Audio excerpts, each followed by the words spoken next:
bonjour à tous, mais aussi bonjour à toutes, et bienvenue pour cette nouvelle version d'Attention je critique. Aujourd'hui on va critiquer un film de Marvel Cinematic Universe. Et oui, j'ai clôturé l'ancienne version d'Attention je critique pour Avengers Endgame, mais il y avait encore un film après ça. Aujourd'hui mesdames et messieurs on va parler de Spider-Man Far From Home.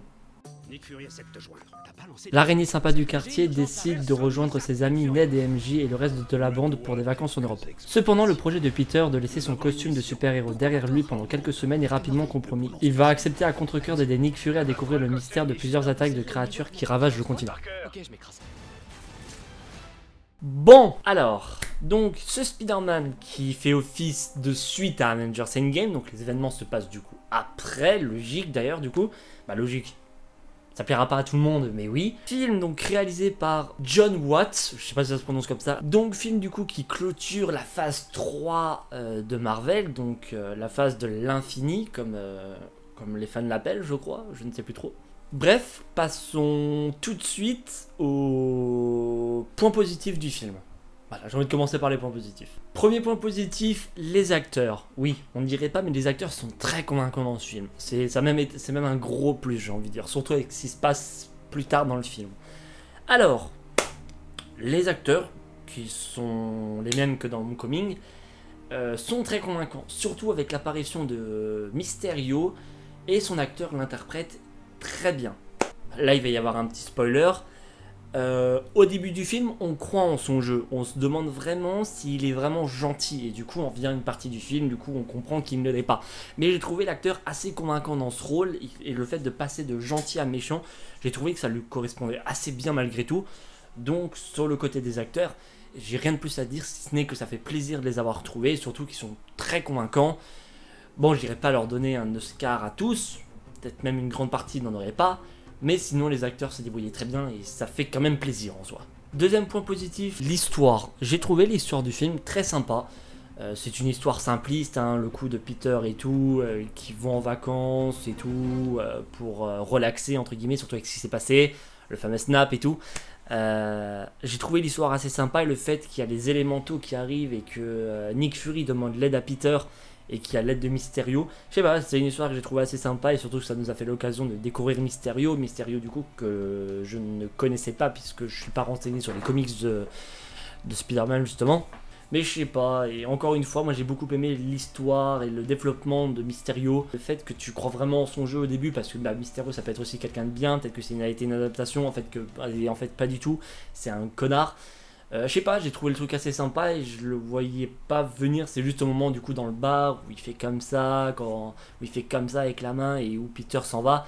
Ouais, voilà, là je me doutais clairement qu'il m'y jetait quelque chose. Mais sinon, totalement, je voulais croire en son jeu et j'étais rentré dedans. Et franchement, j'ai trouvé ça assez convaincant et un bon développement, j'ai trouvé. Ce n'est que mon avis. Passons tout de suite au point négatif. Et oui, comme vous le voyez, la lumière a changé et l'angle de caméra peut-être aussi, c'est parce que j'ai eu un contretemps. Et du coup, ceci explique cela. Bref, passons tout de suite au point négatif. Et il n'y en a pas beaucoup, il y en a juste un qui est assez primordial. Quel est l'intérêt du film? La base de Spider-Man Far From Home, c'est de conclure la saga, la phase 3 de Marvel, on est d'accord? Mais ça clôture rien du tout, en fait. Je veux dire, on sait même pas si le multiverse existe. Alors, si l'acteur qui joue Mysterio, il le dit dans une interview, il dit que multiverse existe chez Marvel. Mais le souci, c'est que c'est pas dans une interview qu'il faut le confirmer. C'est dans le film qui est censé clôturer la phase. Vous voyez où je veux en venir? Et pas dans une interview, en fait. Faut en parler dans le film. Parce que, comme on le sait, dans le film, Mysterio, c'est un traître. Donc, pourquoi il aurait pas menti sur le multiverse, justement? Donc, en fait, ce film, il t'apprend rien, en fait. Il t'apprend rien, il clôture absolument rien. Limite, ça peut être le premier film de la phase 4, par exemple. Le film a été fait pour conclure la phase 3 de Marvel, mais pour moi, ça conclut absolument rien. Il n'aurait pas été là, ça aurait été la même chose. On n'apprend rien de plus. Alors peut-être qu'on apprend un truc et que j'ai totalement zappé. Quoi, c'est la fin qui est l'élément principal, ou le moment où Mysterio divulgue l'identité de Spider-Man devant le monde entier. C'est ça le moment important? Tellement important qu'ils l'ont foutu en scène post-crédit. Ouais. Ce Spider-Man ne conclut rien du tout en fait. Ce film-là qu'aurait dû parler du multiverse, nous le montrer. Et ça le fait pas du tout. Il nous le montre pas. Il nous apprend absolument rien de plus. Ce film n'apprend absolument rien en fait. Je préfère le dire honnêtement, ce film n'est pas une conclusion en fait. C'est un film que tu peux placer en début d'une phase, en milieu d'une phase du Marvel Cinematic Universe, mais absolument pas une fin. Surtout une fin aussi importante que la fin de la phase 3, qui a quand même été assez folle. Non, pour moi, la véritable fin de la phase 3, c'est Avengers Endgame. Et ça l'a toujours été. J'adore Spider-Man, j'adore ce super-héros. Mais c'est pas à ce film de conclure une phase aussi grosse que la 3e phase de Marvel. C'est à Endgame de le faire, comme ça aurait dû toujours l'être. Je ne vois pas pourquoi c'est Spider-Man qui met fin à la phase 3. Quoi, sous prétexte qu'il est assez proche d'Iron Man et tout? D'accord. Bah Marvel, vous avez des excuses qui ne marchent pas. Alors maintenant les amis, on peut passer au bilan.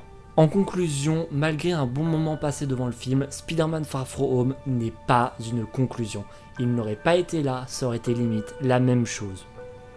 J'insiste beaucoup sur ce mot, car Spider-Man Far From Home a été vendu comme une conclusion de la phase 3. Et comme j'ai déjà dit, et je le redis encore, ça n'est pas une conclusion. Absolument pas. Et bien voilà les gens, c'est la fin de cette critique. Je tiens à m'excuser s'il n'y a pas eu la partie des acteurs. J'ai eu un gros souci avec la vidéo finale des acteurs et j'ai pas réussi à retélécharger les rushs que Speed m'avait envoyé. Donc j'ai pas pu refaire. Donc peut-être que plus tard ça va marcher. Mais voilà, je suis désolé s'il n'y a pas eu les acteurs. Je m'excuse auprès de vous, je m'excuse auprès de Picturon malgré tout. Parce que c'est lui qui les a cités du coup. Et voilà, encore une fois, désolé s'il n'y a pas eu les acteurs. Je ferai en sorte que la partie des acteurs ne manque pas pour les prochains épisodes. Si vous avez aimé cet épisode, n'hésitez pas à vous abonner à la chaîne, à lâcher un pouce bleu, à me follow sur Twitter. Je vous donne rendez-vous pour la prochaine critique et pour d'autres vidéos. Je vous dis donc à la prochaine. Bye tout le monde, c'était Black Diams.